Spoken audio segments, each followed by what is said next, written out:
You're all very enthusiastic in kirtan, that's very nice. Hare Krishna. However, there's also, just like if you hear Prabhupada, the standard kirtan of him chanting, he starts off with Vandeham Shri Guru, then goes on to Shri Krishna Chaitanya Prabhu Nityananda, and then Hare Krishna. Starts off very slowly and gradually goes quicker. So beginning very slow and sweet, and then gradually get faster. So I was trying to do the kirtan like that, but others were insisting that we should immediately go fast. But fast kirtan doesn't always mean best kirtan. There are different moods also. So generally in kirtan, traditionally it's start off slowly and then gradually go faster. So, if any other time I happen to be doing kirtan here, actually that's not only me, but those who are playing instruments, they should play the same speed as the person who's leading, not that they decide that, well, he should be going faster. And then they just suddenly start to go faster. So, enthusiasm is good, but enthusiasm means to serve the Lord, isn't it? So, it's not always that fast kirtan is we might think it's the best, but not necessarily so. There are different speeds also. Alright, so am I supposed to speak on any particular verse this evening? Well, in absence of yes, I guess that means no. Should I speak in Hindi or English? English. Now we're in South India. I just came from Delhi, where it's all Hindi speaking. Alright. Srimad Bhagavad Gita as it is, translation and commentary by His Divine Grace Srila A.C. Bhaktivedanta Swami Prabhupada. Chapter 16, Text 6. Dvo bhuta sargo lokesmin daiva asura ivacha daivo vistarashah prokta asuram partha me shrinu. Lord Krishna says to Arjuna, O son of Pritha, in this world there are two kinds of created beings. One is called divine and the other demoniac. I have already explained to you at length the divine qualities. Now hear from me of the demoniac. Purport. Lord Krishna, having assured Arjuna that he was born with the divine qualities, is now describing the demoniac way. The conditioned living entities are divided into two classes in this world. Those who are born with divine qualities follow a regulated life. That is to say, they abide by the injunctions in scriptures and by the authorities. One should perform duties in the light of authoritative scripture. This mentality is called divine. One who does not follow the regulated principles as they are laid down in the scriptures and who acts according to his whims is called demoniac or asuric. There is no other criterion but obedience to the regulated principles of scriptures. It is mentioned in Vedic literature that both the demigods and the demons are born of the Prajapati. The only difference is that one class obeys the Vedic injunctions and the other does not. Dvo bhuto sargo lokesmin daiva asura evacha daiva vistarashah prokta asuram partha me shrinu.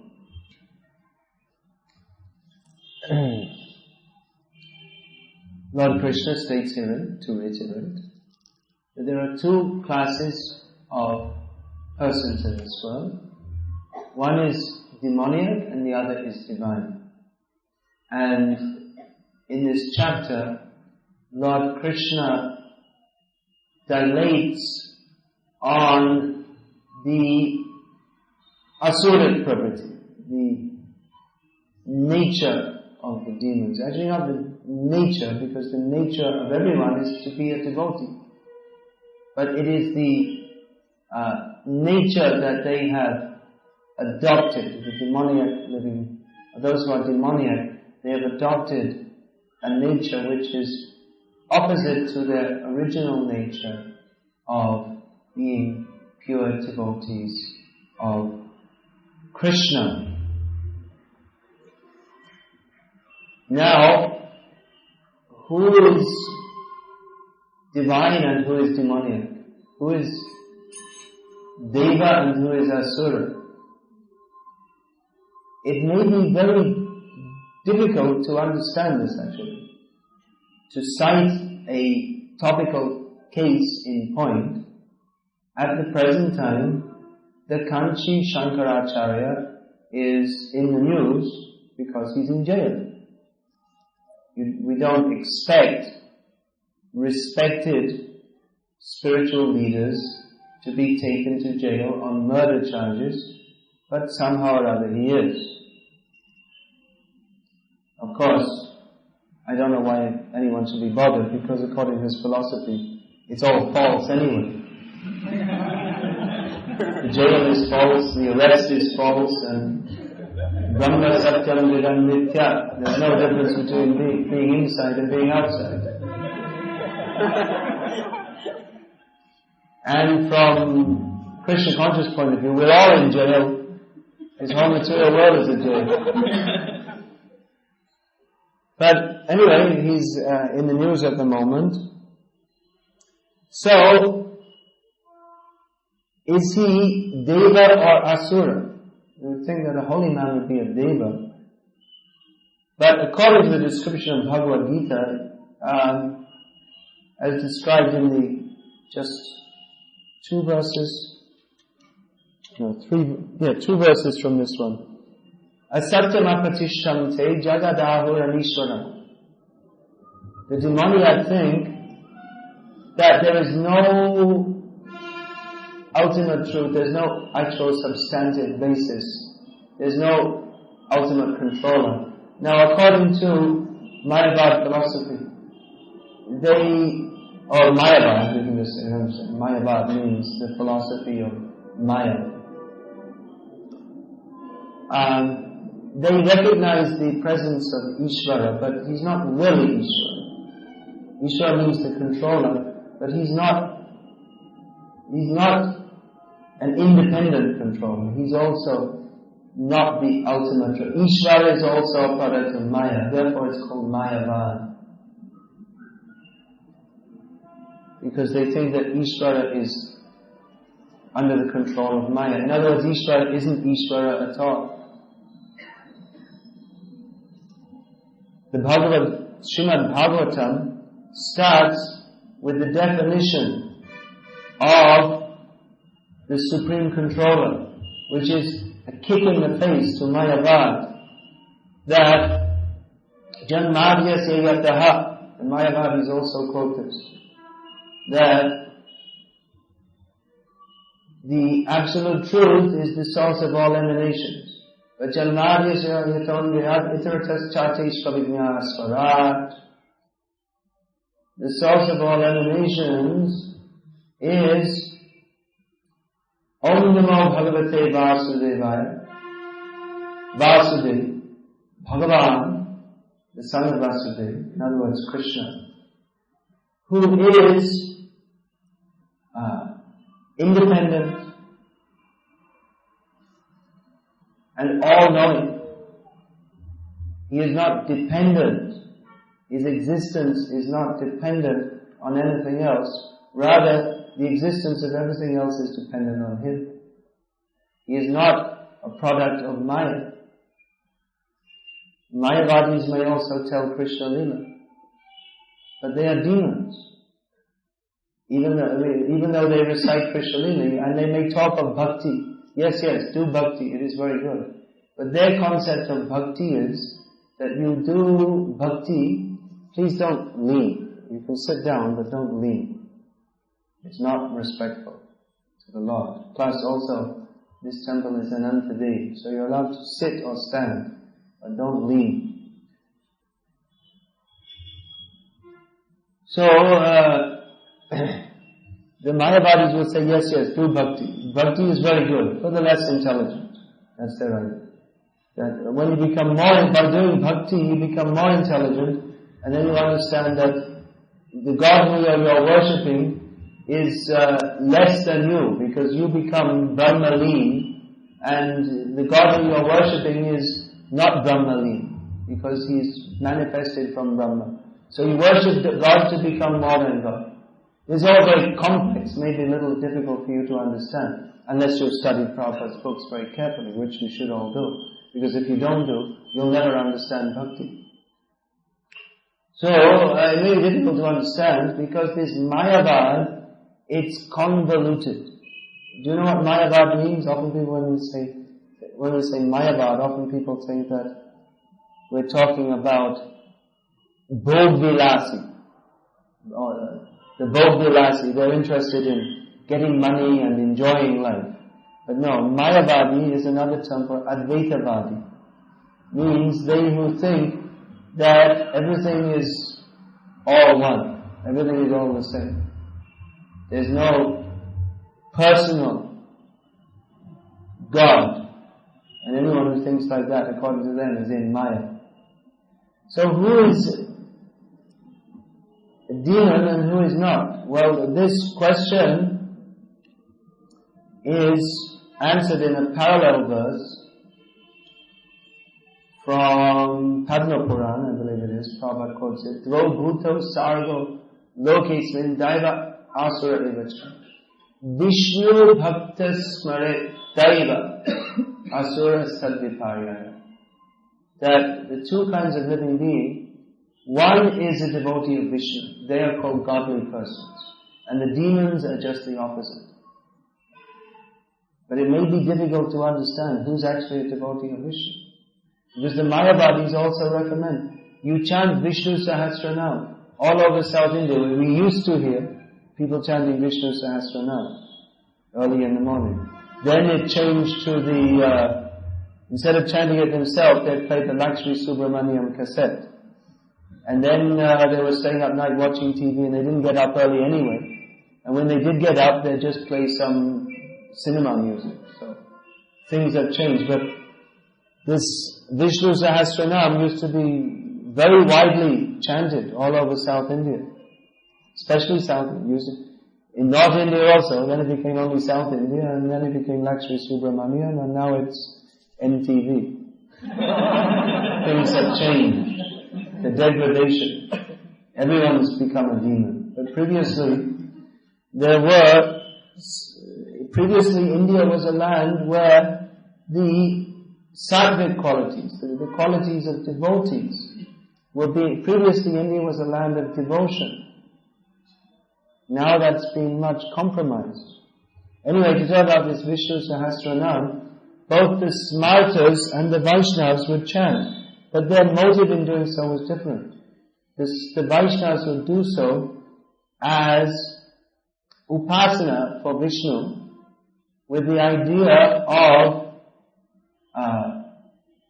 prapatti and parampad prapti, in other words, going to Vaikuntha to serve the Lord. Whereas the Smartas would chant Vishnu Nam with the idea that by doing so we shall be free from sins. So the Smartas and the Vaishnavas, they may seem very similar in many ways, but the difference is a difference in understanding, in philosophy. But nowadays there's not much philosophy. People are very easily cheated. There are so many demons in the modern age who people think are great saintly sadhus, but actually they're great demons who are pulling people to hell because there is no philosophical understanding. The teaching of philosophy from Shastra has been stopped. Therefore, people are very easily misled. And people think that a sadhu, they should just tell, when they give some katha, upanyas, it should just be telling some stories. And the sign of a good lecture is if everyone laughs a lot. That means it's a very good lecture. Oh, that was a wonderful lecture. I really enjoyed it. There were so many jokes. But sadhu is not meant for telling jokes. Sadhu is meant for speaking the most serious subject matter. That we are suffering in this material world and we should worship Krishna. This is the duty of a sadhu. Sadhu is not meant to be an entertainer, but one who can entertain the best and throw in a few quotes from the Upanishads and sing a few bhajans. These demons are nowadays considered to be great sadhus. And especially if they're very good at telling stories. And even in our ISKCON, nowadays we find that it's often, we should just tell many stories. Of course, stories are there. But we find that our acharyas, they would sometimes tell some brief stories to bring out philosophical points so that we can understand what is the Bhagavad Tattva Vijnana, what is the scientific knowledge of the personality of Godhead. Just recently I was doing this TV shooting. You know, they have this, sometimes I'm giving lectures for TV. So someone else was doing that. And the devotees who were there watching, they were telling me, well, why don't you tell some stories? They were disappointed after his first lecture. It was like mine. They didn't ask me to tell stories because they were disappointed. Oh, why don't you tell some stories? I said, no, we're not here to entertain. People expect that you just come and hear some stories, and they think this is spiritual life. And those who are good at telling stories become popular sadhus and cheaters. Okay, I'll tell you a story. I wanted to tell you a story. I had some realizations last night. So this is a story. It's not a very nice story. Unless you're devoted to Krishna, you won't enjoy this story. And devoted to Krishna means not that we just tell stories of his stealing butter, but there are two phases of preaching. Prem Pracharan or Prashanda Dalan. Preaching Prem Bhakti, but also subduing atheism. So this is the story. Story means it's a real life story.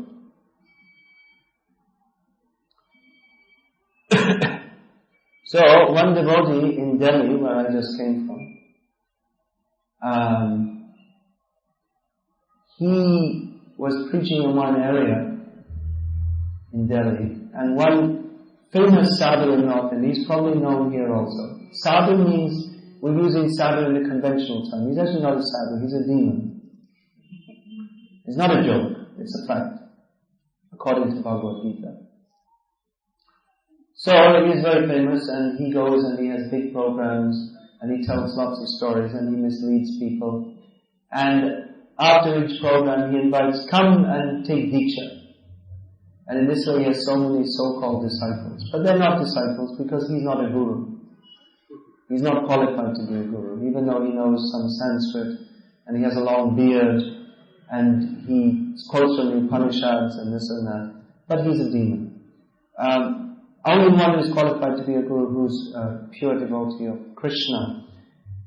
That is described in the Shastra.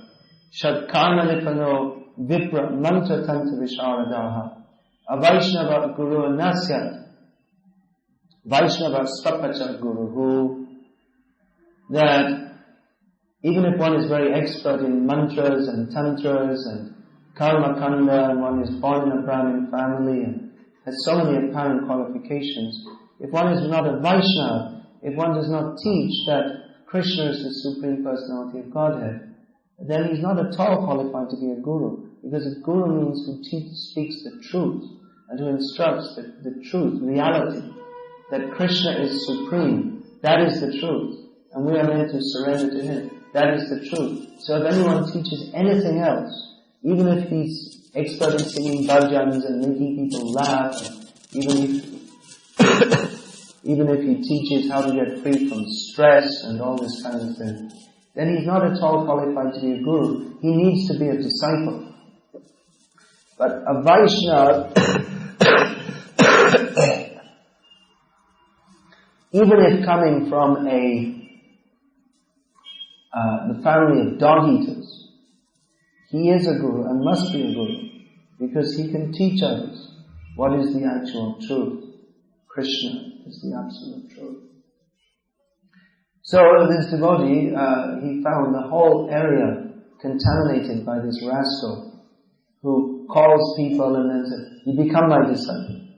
And what mantra? You want Ganesh mantra? Okay, take Ganesh mantra. You want Krishna mantra? Okay, take Krishna mantra. You want Shiva mantra? Okay, take Shiva. You want Durga mantra? Take this.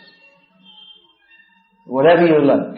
But what is the meaning? Guru means he should change the lives and establish this is the truth, not whatever you like, then what's the meaning of being a disciple?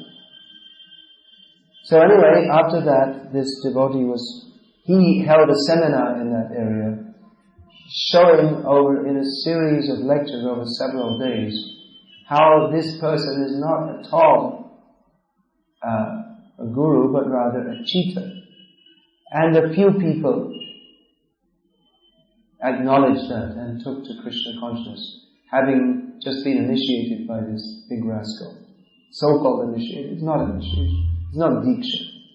But what they think in this cheap thing, that you just see a sadhu, so-called sadhu for the first time, and he calls you and you take so-called diksha, and he doesn't instruct you even in sadhachara.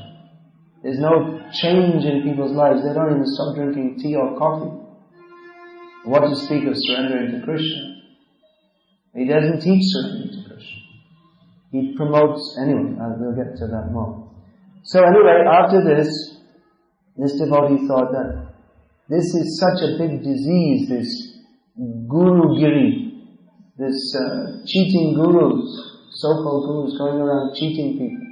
So he wrote a book in Hindi with the aim of establishing what is the actual qualification to be a guru. And that book's called Guru Kaun Hai.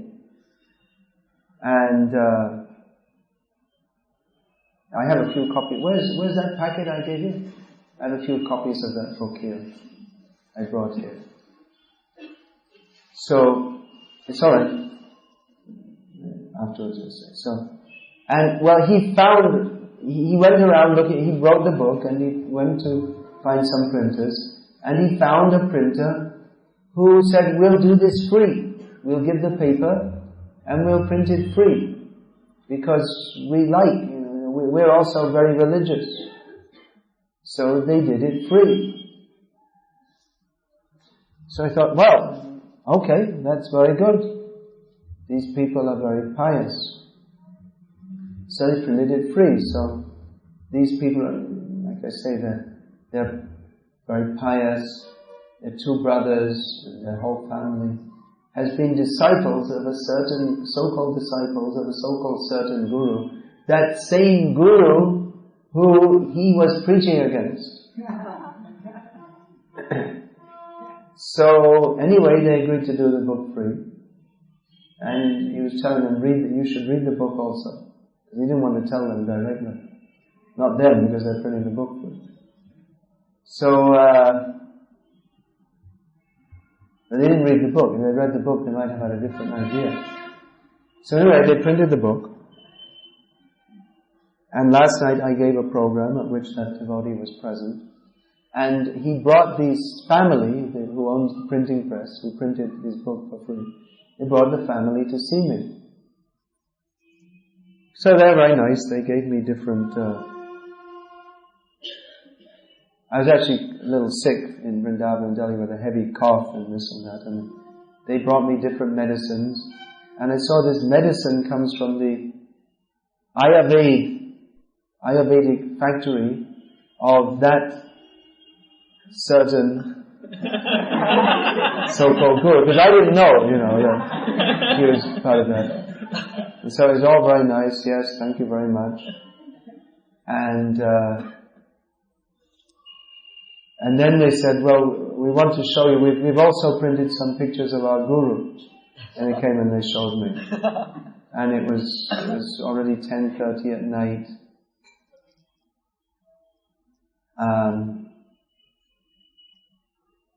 So one prominent feature of this guru, like so many of these other bogus gurus, is that they promote themselves.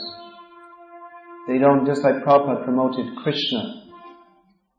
But these persons, they like all their followers and all their stickers, they're just posters of themselves, pictures of themselves. So they showed me a picture of him, and I told them, "Oh, you are very unfortunate to have him as your guru." And they were shocked. So there was some discussion.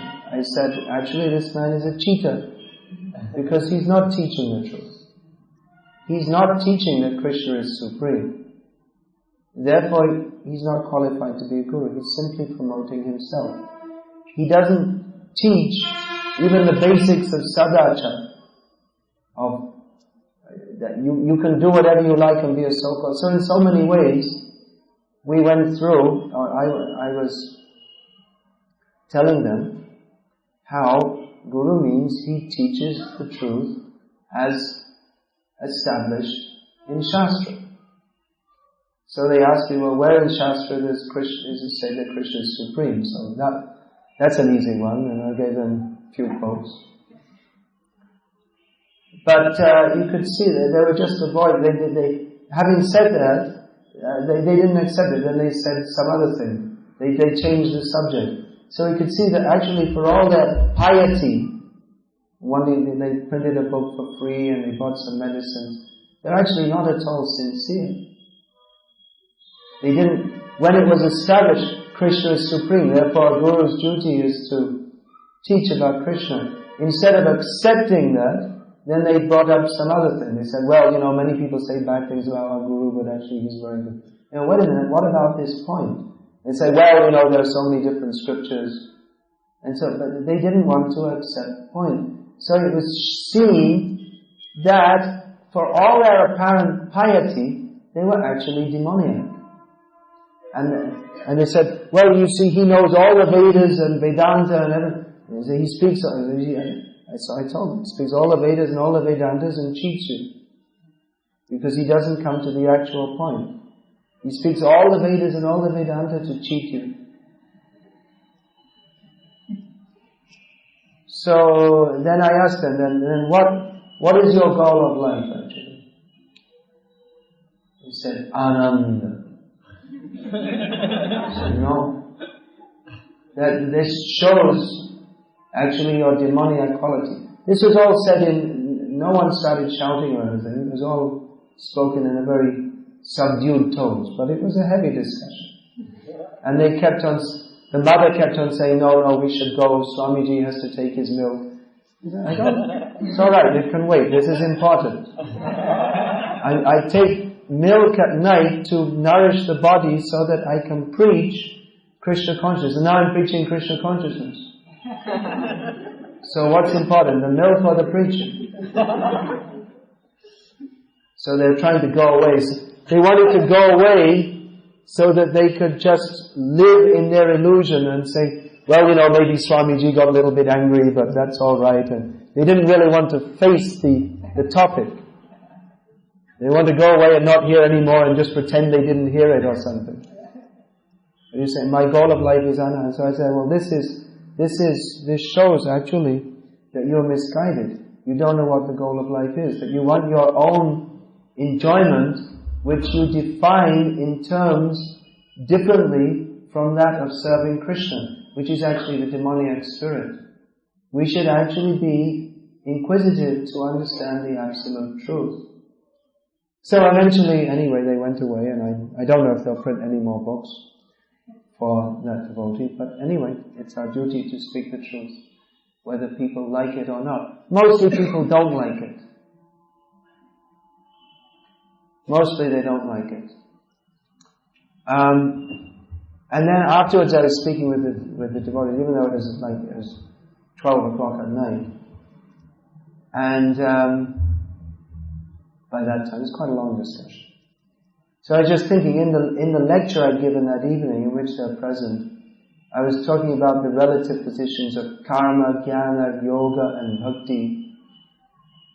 But I was thinking that after that discussion, this is my realization that this discussion was lost on them, because without understanding what bhakti is, what it actually is, then to say karma, jnana, yoga, bhakti, people have no idea. It's above their heads. Practically speaking, to preach, to have people understand what is Krishna consciousness, we have to speak very basically.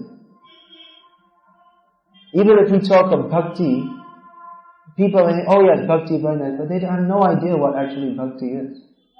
Unless we understand from Shastra and from the Acharyas what bhakti is, then we think bhakti is maybe offering a light and singing a few bhajans and praying to God who is ill-defined, not to be defined.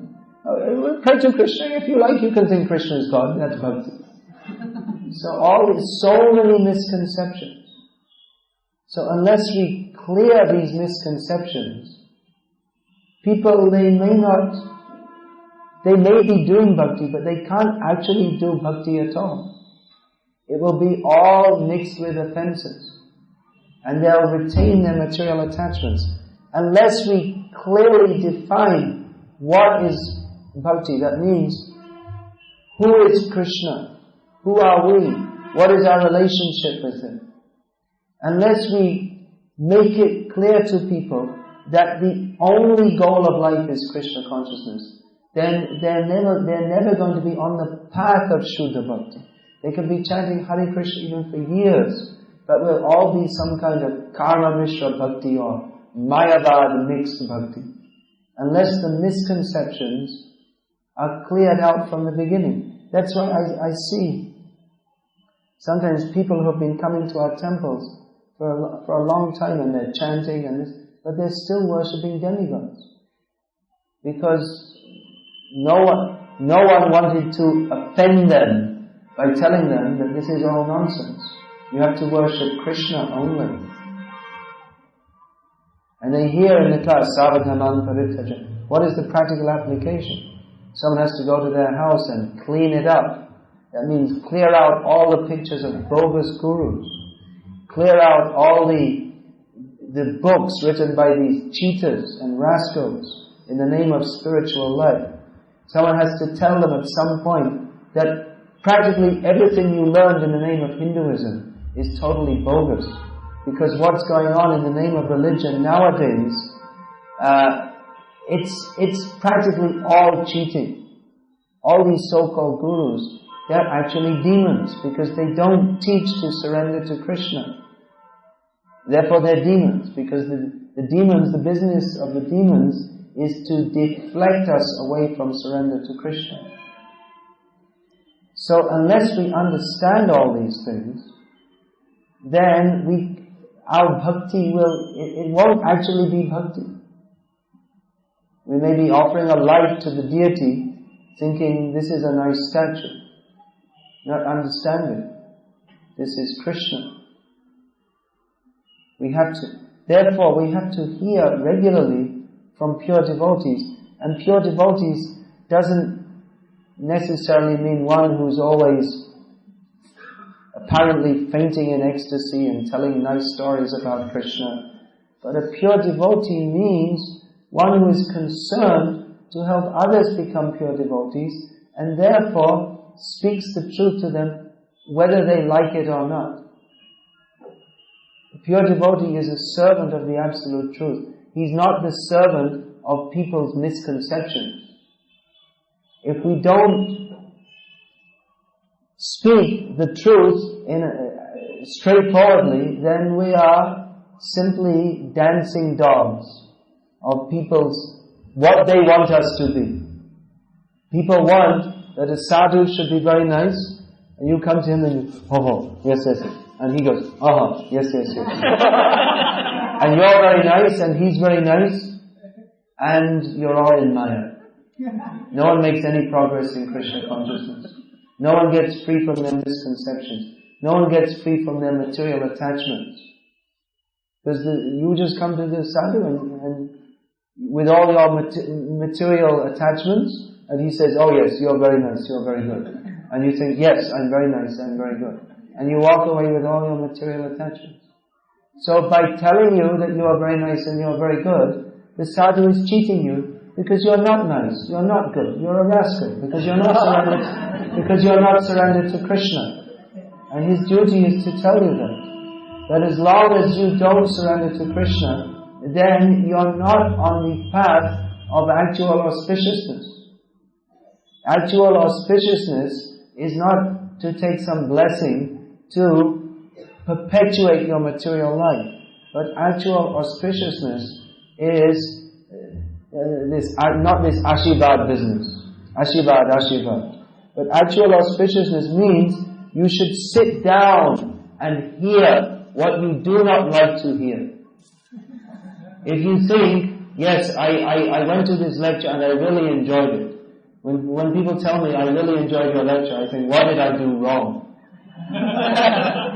If they enjoyed it, there's something wrong. Rather, if the enjoyment comes, that means the enjoyment is like the enjoyment of when you're constipated and you pass stool. Or when you have a toothache and the tooth is pulled out. It's painful, but afterwards there's relief.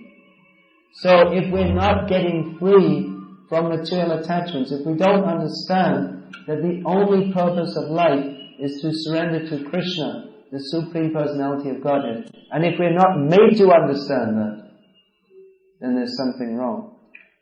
That Krishna consciousness is not a religious path, but it is the only religious path. This is not fanaticism, it just happens to be a fact. Krishna consciousness is not part of our lives. It's not even if we say that the main purpose of my life is Krishna consciousness, that is also incorrect. If we say it's the main purpose of our lives, that means we have other purposes. But Krishna says, Sarvadhaman parittajya mamekam sharanam vraja. No other purpose. You surrender to me. Krishna consciousness is the only purpose of life. So, anyone who's teaching anything else is simply a cheater. And we may think it's very nice. Oh, I get the blessings from Swami. He's running an Ayurvedic, he's helping the people by running Ayurvedic factories. Yes, an Ayurvedic, it's very good, you see, then people can get healthy and they can enjoy life more, separately from Krishna. So even Ayurveda, that can also be demoniac. If it's anything in this world, even Ved, even you're chanting Ved mantra, but if the purpose is how to live in this world not surrendering to Krishna, or even if the purpose is how to get mukti without surrendering to Krishna, is all demoniac. So we should understand this, that we are spirit souls. We are part and parcel of Krishna. And our only duty is to surrender to Krishna. Surrender to Krishna means to do everything for His pleasure. Now, we are in this material world because we desire to be separate from Krishna.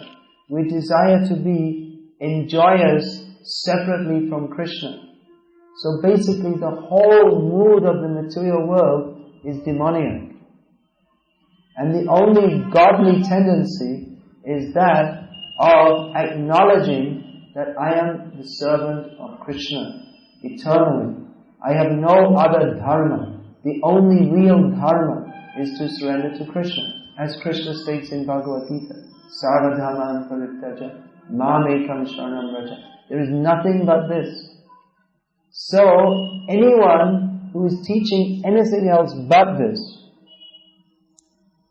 is not our well-wisher. Anyone who is teaching anything but this should be avoided, because by such teaching. They are simply sending us in the wrong direction. And more dangerous are those who apparently as sadhus, they are apparently teaching us something religious or spiritual, but they don't teach us to surrender to Krishna, who is the summum bonum, absolute truth. If they don't teach that, they're the worst cheaters and the worst demons. Worse than Kamsa, worse than Jarasandha, worse than Ravana. Ravana, Kamsa, they were clearly demons. They were not pretending not to be demons.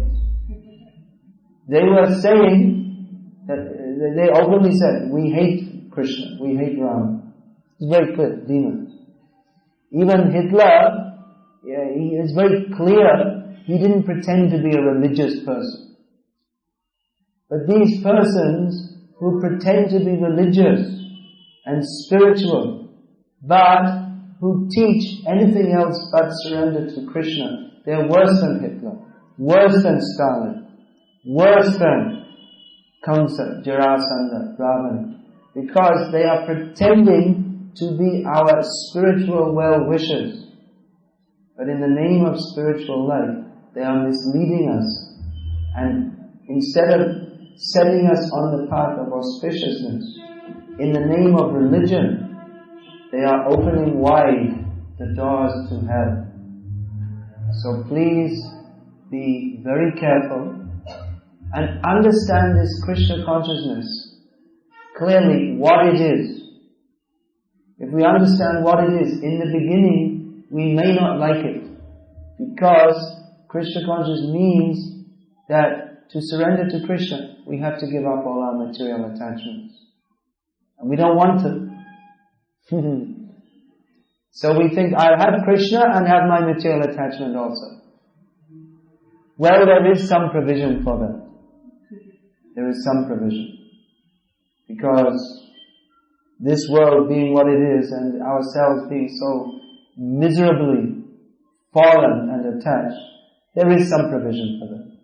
That yes, you can live with your family, but in family life, you have to, even there, you have to give up the material attachments.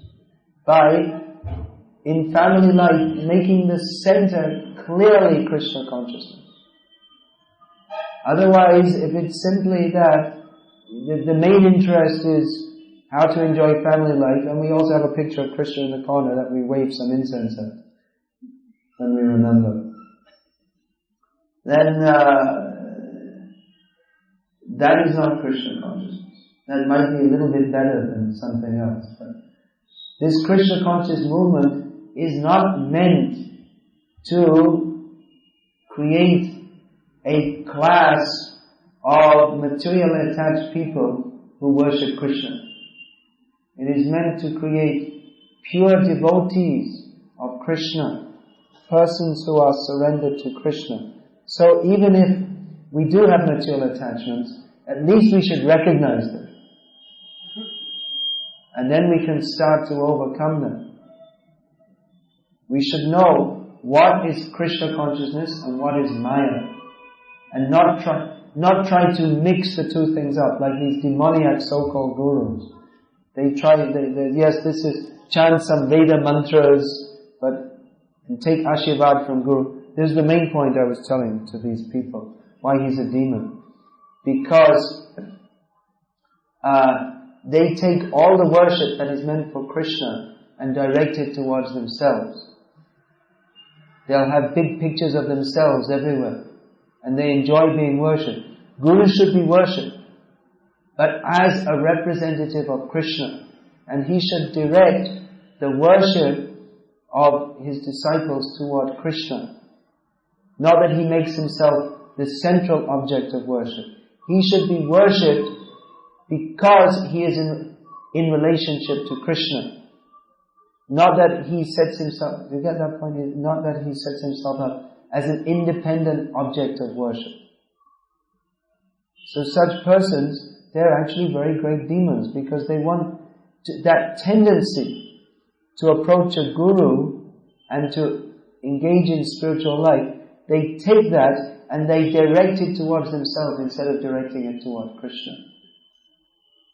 Therefore, these persons are the worst cheaters. We should be very careful. Don't be ensnared by these cheaters. Take to Krishna consciousness with this understanding. If from the very beginning we can understand Krishna is the supreme enjoyer, I am only meant for His enjoyment, then we can enter into bhakti. Otherwise, even if we think bhakti is for my enjoyment, yes, it was a great kirtan. The other night someone came to me and said, "Oh, we just had a wonderful kirtan. We all enjoyed it very much." And I said, "Well, that kirtan was not wonderful because you were doing it for your enjoyment. But kirtan is meant for Krishna's enjoyment. So actually it wasn't kirtan at all, because you were thinking how you will enjoy it, instead of thinking how Krishna will enjoy it." Kirtan means to glorify Krishna. So actually we cannot do kirtan. Kirtan is not possible without shravan, without hearing who is Krishna and how to glorify Him. We cannot actually do kirtan. That kirtan, that then becomes aparada yukta kirtan, nama aparad. The nama aparads are there. To consider the devas equal to Krishna, to think that, just like the smartas I was saying, they chant Vishnu Sahasranam to get rid of sins. Therefore, they think that, well, you can chant Hare Krishna and others are doing some yajna or others are doing some fasting and it's all the same. Without understanding the exclusiveness of Krishna and Krishna consciousness, and that everything is simply meant for Krishna's pleasure, then the pleasure which is inherent in bhakti, we're not saying that you should go around with a straight face, don't ever smile. Definitely bhakti is the cause of the highest happiness. Definitely bhakti gives the greatest bliss. But as long as bhakti is contaminated by the desires for any form of personal enjoyment, then that cannot actually be bhakti. Bhukti mukti spriha yavat pisachi hridi vartate tavat bhakti sukhasyatra katam abhyudayat jayat. Rupa Goswami asks the rhetorical question that as long as the witch-like pisachi, the desires within our hearts which are compared to pisachi, as long as the desires for material enjoyment and mukti, bhukti mukti, as long as these rakshasa-like desires are there within our heart, then where is the question of entering into bhakti and experiencing the actual pleasure of bhakti?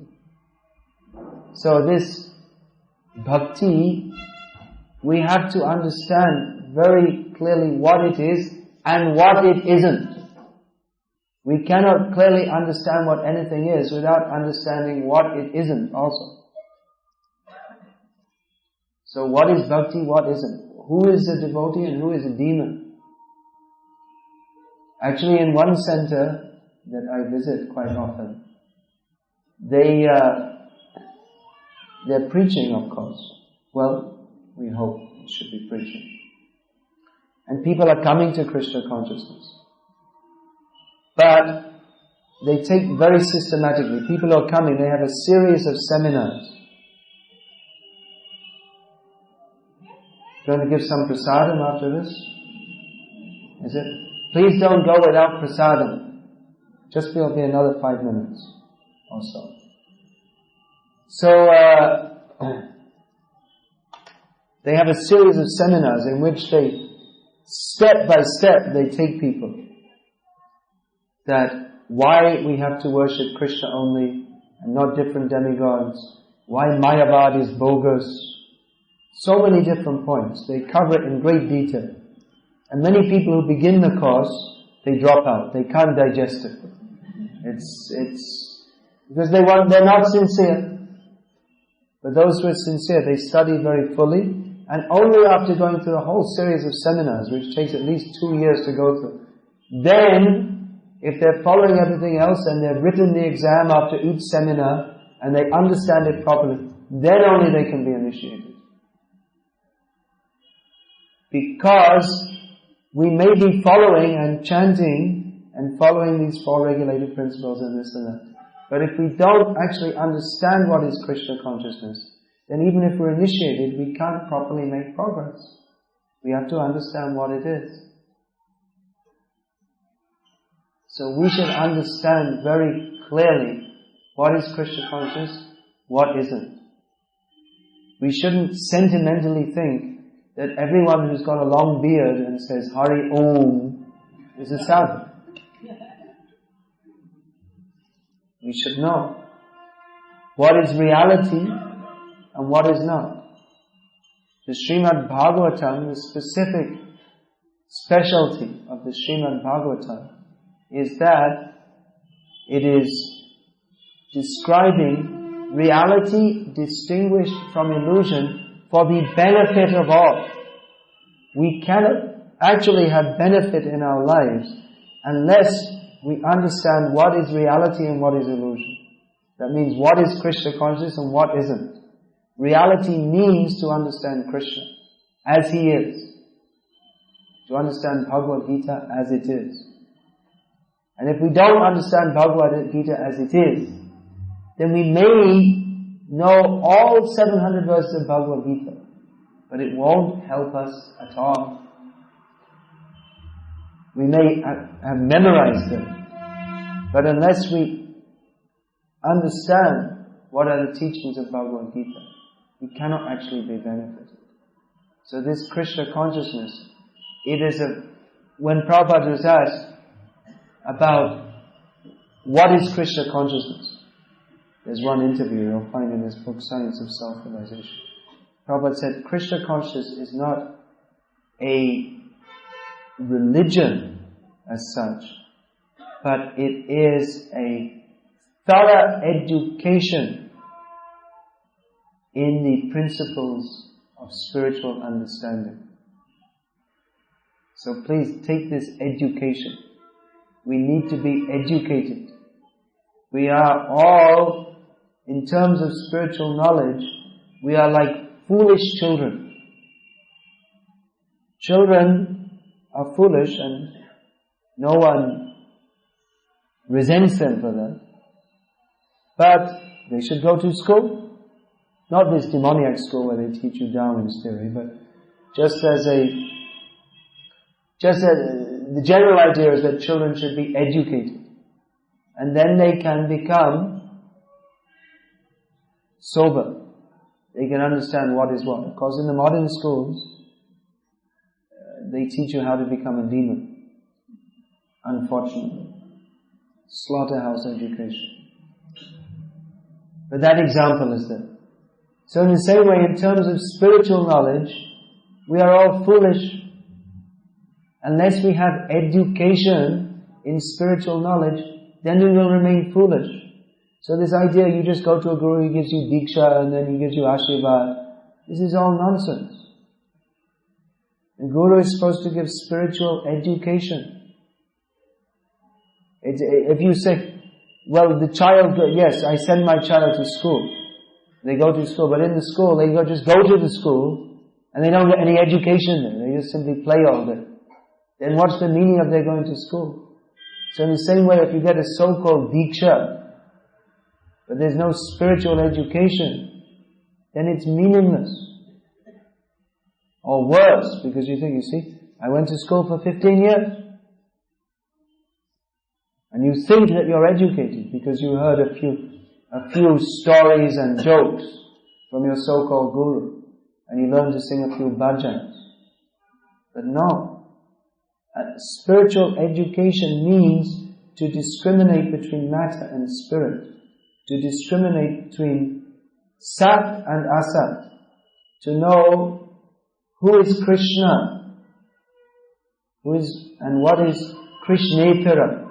Everything that is conceived of outside of a relationship with Krishna. In other words, Maya.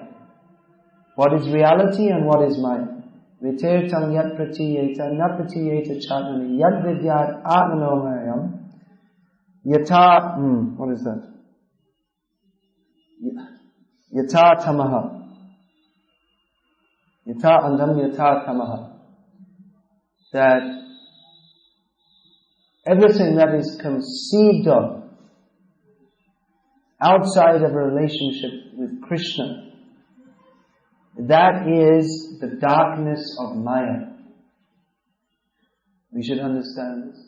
So please understand Krishna through the parampara of genuine acharyas, whose only desire, Prabhupada, he didn't promote himself.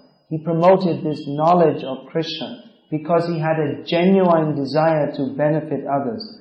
He was not interested in cheating others.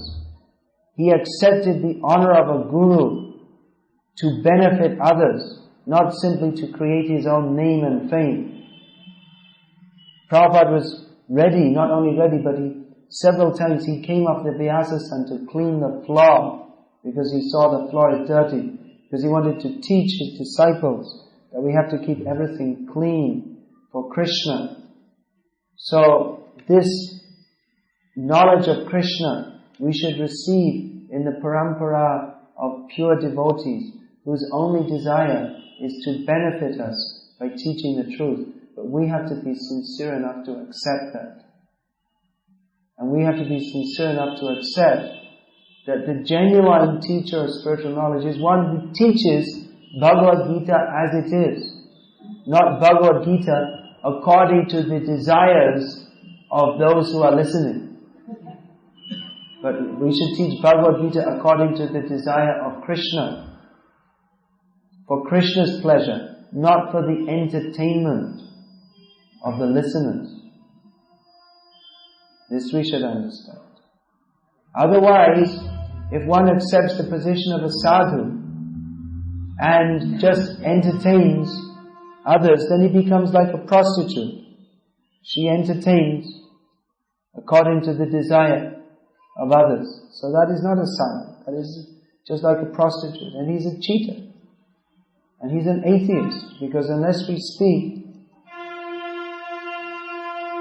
Bhagavad Gita as it is, then we're not recognizing Krishna as he is. Then we become an atheist. We become an enemy of the Vedas. We may be speaking Ved, but we are an enemy of the Vedas because while speaking Ved, we are speaking against the purpose of the Veda. It's just like someone goes to a doctor and the doctor speaks, yes, you have this condition and that condition, and speaks all medical knowledge and then injects you with poison and kills you. Recently in England, they found one doctor. He'd killed over 300 people. They came to when he killed the mayor of the city, then they discovered, but then they estimated, they went through his records and found so many patients, shortly after seeing him they died. And no one suspected. Family doctor. People thought, you see, he's a doctor, he's very nice, he's treating people, but he had a hobby of injecting people with poison and killing them. And they didn't discover until he'd killed over 300 people. And everyone was shocked. You see, he was a nice doctor. Whenever you go to see him, he'd say, hello, how are you? Sit down, feel your pulse, and then talk some medical gibberish and give you some pills and this and that. But he had a habit of injecting people. And then half an hour later when they reached home, a caller would come, doctor, come quickly. They come and he'd say, and then he'd write the report, heart attack. Oh, we never knew they had a heart condition. Well, it's very sad. And they never suspected it. They thought, doctor, must be good. He's giving medicine. He's talking about, but they didn't realize how he's killing people. So like that, we don't recognize the sadhus. So-called sadhus. They talk as if they're our well-wishers, but they're killing us by teaching us. Actually, they don't really teach anything, but by not teaching us to surrender to Krishna. Actually, this Karunanidhi in Tamil Nadu, he said something when Shankaracharya was arrested. He said something which was actually correct. He said that those, whether it applies in this situation or not, but he said that only people who are properly qualified by leading a moral life, only they should be allowed to be sadhus. That's true. The government should regulate it. Actually, the government should not allow the people to propagate nonsense in the name of spiritual life.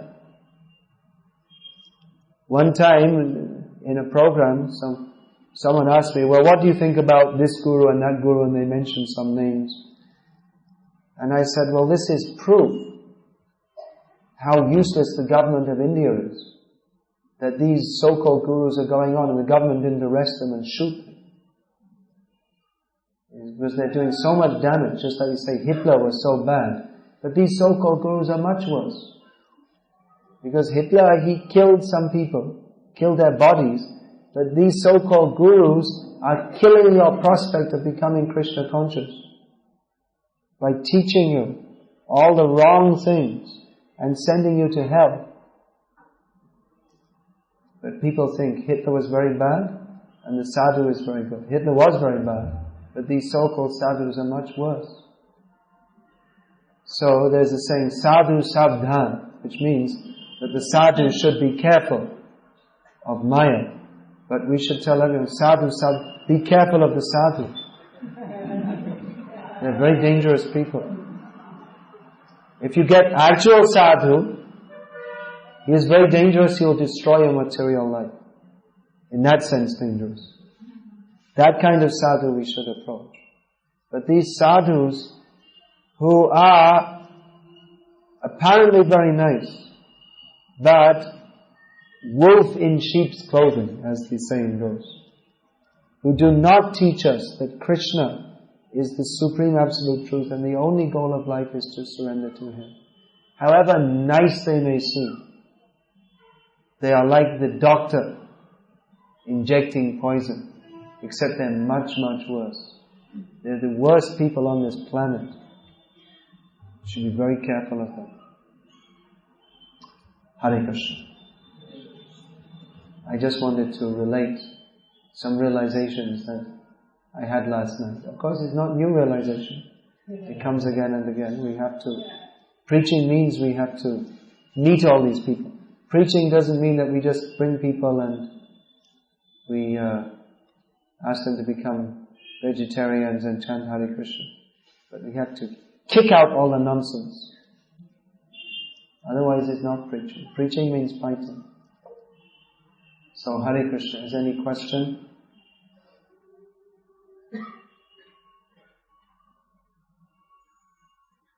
Yeah, please. What would you say about someone who preaches that everyone should surrender to Vishnu but not Krishna? Someone who preaches that we should surrender to Vishnu and not Krishna. Vishnu is supreme and Krishna comes. That's alright. It's not as complete understanding as understanding Krishna as the Supreme Personality of Godhead. If they actually preach that we should surrender to, but then they should teach us how to do it also. If they preach surrender to Vishnu in between your tea breaks, then that's not teaching surrender to Vishnu. Here it's coffee breaks. Coffee. How do you say in South India? Coffee. Coffee pili. Abhi to coffee chodo. Bhakti karo. Coffee, no. One glass of coffee is too much. Don't drink coffee. They should teach how to do. And they should teach what is reality distinguished from illusion. If they say surrender to Vishnu, but you should also do this and do that, And it's alright to be a good materialist and you give me plenty of money in our big temples and get a good reputation. Then where's the surrender actually? It's not surrender to Krishna and something else. Then that's not surrender. Surrender means only surrender. Otherwise there's no surrender. Unconditional. Mamekam. Unconditional. There are no conditions. The only conditions are the conditions given by Krishna, because He's the boss. If we want to give our own conditions, that means we're still trying to make ourselves equal to Krishna. It's not surrender. Surrender with conditions means not surrender. How to surrender? You come here and learn. It's not a one-day thing. First of all, the question is how to surrender. First of all, we have to hear. If you want to know what the definition of surrender is that the meaning of your question? I won't go into it in detail now, but that's described in Hari Bhakti Vilas. The verse is quoted in Prabhupada's purport to this Mamekam Sharanam Raja verse. Anukulyasya sankalpa. We should make the sankalp, or the firm determination, that we shall only act in a manner that is conducive for developing Krishna consciousness. And pratikulyasya varjana. We will give up everything that is not conducive to my surrender to Krishna. These are the two main limbs. Then, rakshishyatiti vishvasa. We should understand that Krishna will protect me. If we do this, anukulyasya sankalpa, pratikulyasya varjana, acting only for the pleasure of Krishna and rejecting everything else, we can expect that the whole world will go against us. Because the whole world is dedicated to the principle of pratikulyasya sankalpa, anukulyasya varjana. Doing everything that is opposite to Krishna consciousness and giving up anything that is favorable for Krishna consciousness. So to take to Krishna consciousness means going against the whole world, but we should have faith that Krishna will protect us, even if the whole world is against us. And we should have the faith that Krishna will maintain us. We don't have to go to different demigods or to anyone. Krishna will look after us. And Atma Nikshepa, we should dedicate ourselves fully, mind, body and words, everything in the service of Krishna, and remain humble also. And not think, now I surrender to Krishna, I'm so great. No, but we should also maintain humility. This is surrender. Surrender to Krishna, is it dependent on our past karma or desire? Is surrender to Krishna dependent on our past karma? No. Karma has nothing to do with it. If we have performed bhakti in previous lives, that will help us. But karma, activities performed for material enjoyment, that has no bearing on Krishna consciousness. Certainly if in previous lives we have taken to Krishna consciousness, then that will prepare our consciousness to take to bhakti in this life. But bhakti is not karma.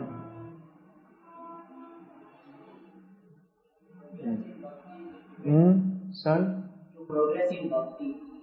To progress in bhakti, is it depend upon the individual soul or the desire of Krishna? To progress in bhakti, is it dependent on the desire of the individual soul or the desire of Krishna? Well, Krishna desires that we all progress in bhakti. Krishna doesn't desire that we won't progress in bhakti. So it's up to us to make our desire one with His desire. And Krishna will help us. Oh, yeah, please.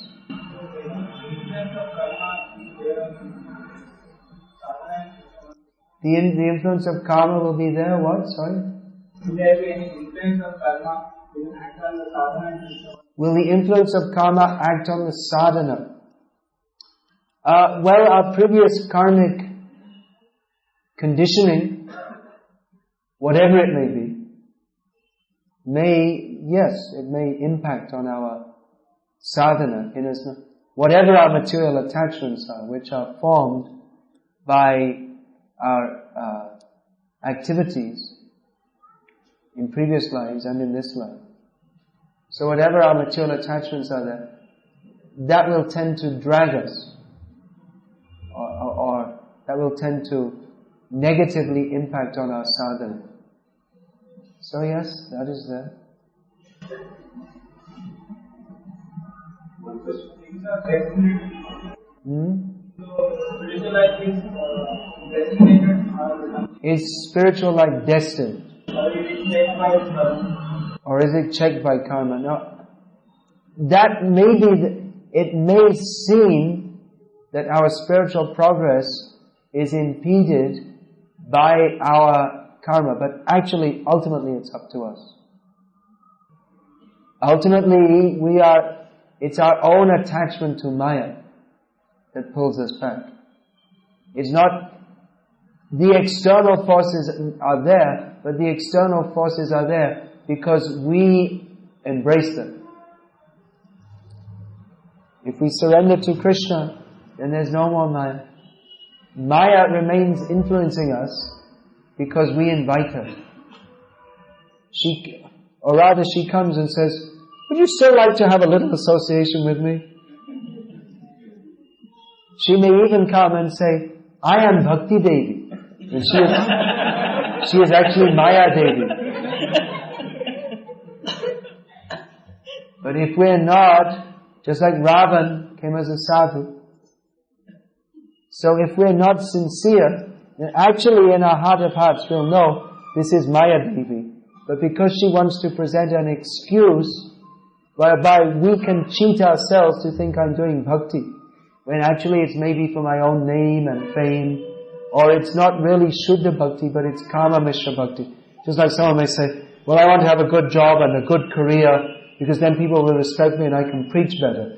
But that's the excuse. But actually they want to have a good job and a good career because they're attached to material enjoyment and name and fame and position. But they're saying, oh, I'm only doing it for bhakti. So in the name of bhakti, they're embracing Maya. So Maya may come in the form of bhakti. And we know, but we're very clever. But actually we're not being clever. Maya is again catching us. Real cleverness is to recognize that, my dear Maya Devi, you are a great devotee of Krishna, you please leave me alone.